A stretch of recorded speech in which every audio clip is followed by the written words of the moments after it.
It's a landmark episode of the Recruit Me Athletic Scholarship Podcast, Recruiting Basics Part 4, and this is episode number 200. Welcome to the world's longest running podcast on recruiting and athletic scholarships. I'm Jon Fugler at this second century mark. Yes, episode 200 of this podcast. I can't believe it. My guest is Michael Jordan. And then I'll have, no, not really, but I should have had some of these people on to say, congratulations, Jon, on episode 200. But I didn't. I'm just blowing through this because I just am, okay? As an athletic scholarship coach and a recruiting author, I want to help you as a family succeed in the recruiting world. I want to help you get an athletic scholarship for your student athlete. I am the dad of 2 scholarship athletes myself, also the CEO of Recruit Me. I believe that action produces traction. So this 15-minute podcast will help you do just that. It'll charge and change your scholarship future.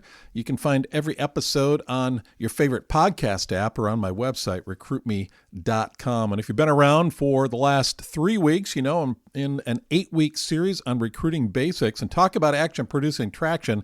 I've given you a homework assignment every week. If you've done those, then you're moving along in this process. For instance, last week I asked you to double your list of prospective schools to contact, and I gave you the tools to do that. Hopefully, you took that challenge. You may be already in this process. You've been doing this for a year or so, and you have your list. I didn't mention last week that if that's you, add to that list. This isn't a once-and-for-all thing. There are other schools out there that pop up as your journey goes along. Don't say this is a one-time list and stick with that.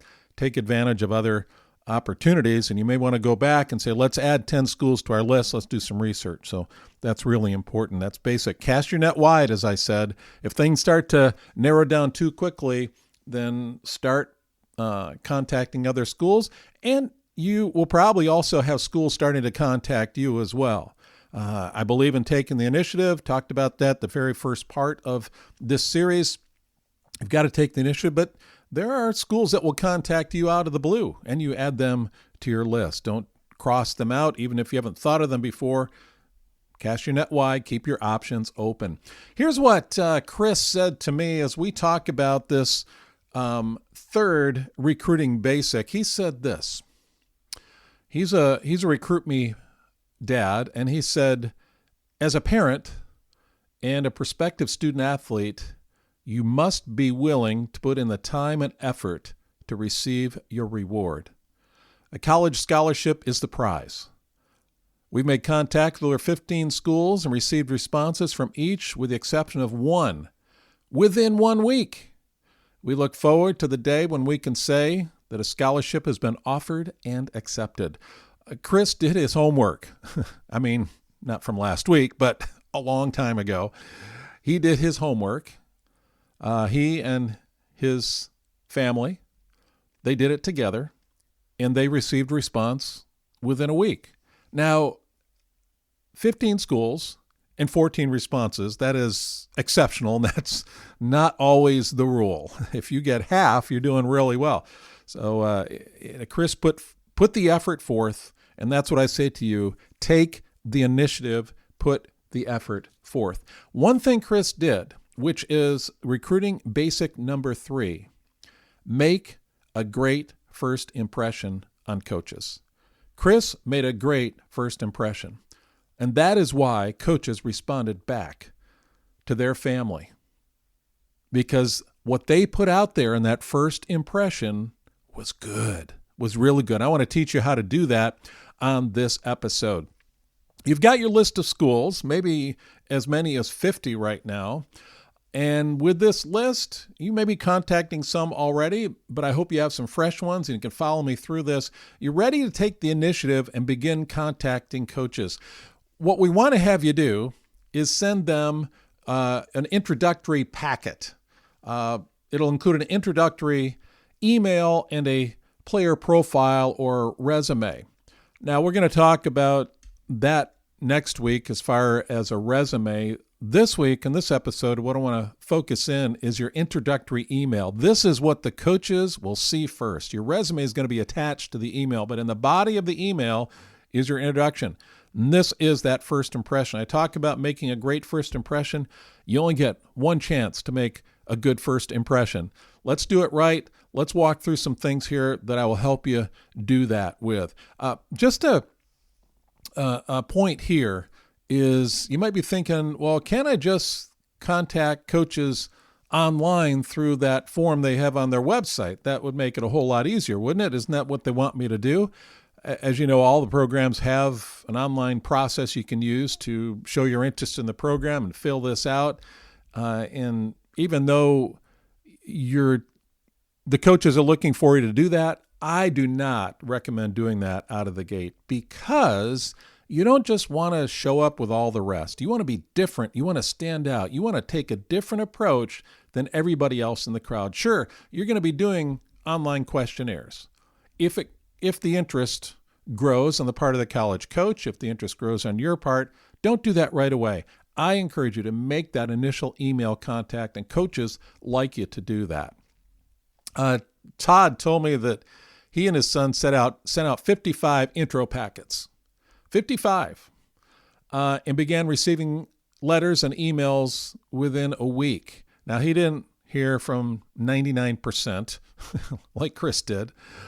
They heard from 20 coaches during that initial push.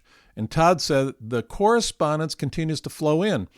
The process has opened the doors and put his son on the radar of coaches. That's what I want to help you do. They did it right. They sent out intro packets that made that first good impression. I want you to be like Todd. I want you to be like Chris. And you can do this by putting together an email along with a player profile or resume that makes a good first impression. So we're going to talk about those questionnaires in an episode down the road as part of the recruiting basics, because it is part of that. But we're focusing on the email here. You've got your list, and let's talk about that email. What does it include? It used to be that I'd say send a one-page letter to coaches. Well, you can't with emails now. Hey, everybody's using email. I used to recommend sending letters. Even if you send an email, send a letter too.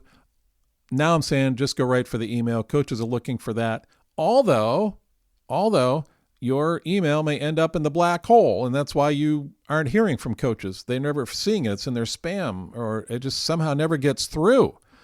So there is some validity in using snail mail. You know it will get in the coach's hands, but we'll talk about that later.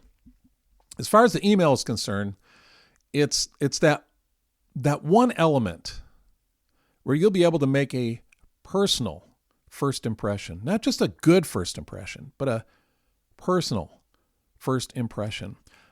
You need to have a basic kind of a template email that you're working from.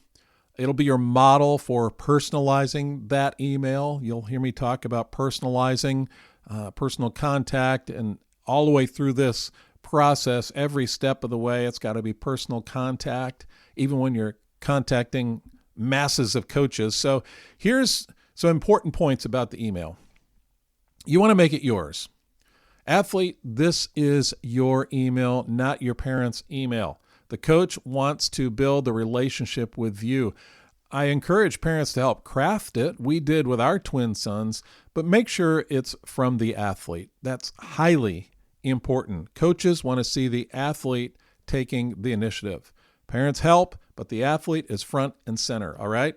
You want to make it brief. As I mentioned earlier, we used to say send out a one-page letter. So, but your email has to be brief, 4 or 5 paragraphs. The goal isn't to share your life story. It's not to share everything you've done as an athlete. Yeah, you're going to do that later. But this is a handshake. You just want to get the interest of the coach so they'll pursue you further. A long introductory email will turn the coach off. He or she will just skim through it, may not read the whole thing, and you've lost the opportunity to make an impact there. They're only going to read the first few paragraphs anyway. So just make it a few paragraphs. You got to understand, you're not the only one contacting the coaches. They've got a lot of athletes, and you've got to make sure you stand out, and that's why brief is important. As I mentioned, it should be the length of a one-page letter. Every word counts. This is an introduction. It's an attention grabber. It's a handshake. You want the coach to look further. The third thing is you want to choose your words carefully. Choose them carefully. You shouldn't write whatever comes to mind. In fact, you should choose your words carefully so that you communicate the key elements that will get the coach's attention and get their response. Choose your words carefully. Don't just throw it out there. I understand you're thinking, wow, this is a big deal. It's a long process. It's not. Remember, you're creating a template. This template is what you use for all the emails that you send out. Fourth is tell the truth. You need to be truthful out of the gate. You need to be accurate. Don't overinflate your accomplishments. This isn't a press release.